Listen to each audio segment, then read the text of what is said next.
How to make a stenciled painting. Painting with the use of stencils can be a great way to turn a digital image into an impressive work of art. Start with step 1, below. Steps.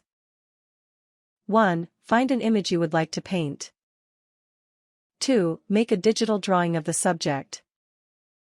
For example, you can do it in Illustrator and break it down into 3 different colors. 3. Print it out and project it onto a larger sheet of paper and trace that with a black pen. You will need 3 sheets of paper. Trace the shadows out on one sheet, then the highlights on another, and finally the base on the last sheet. 4. Cut out the base. 5. Cut out the highlights. 6. Cut out the shadows. 7. Get a sheet of paper the same size as your stencils and lay the base stencil down on your new sheet of paper and spray paint that with your base color. 8. When the paint is dry, lay down the highlight stencil and spray paint that with your light color. 9. Lay down your shadow stencil and paint that.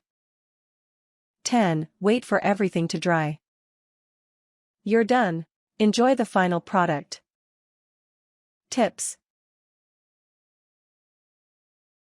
You can also go back and add some extra paint and pen work to give the work more depth.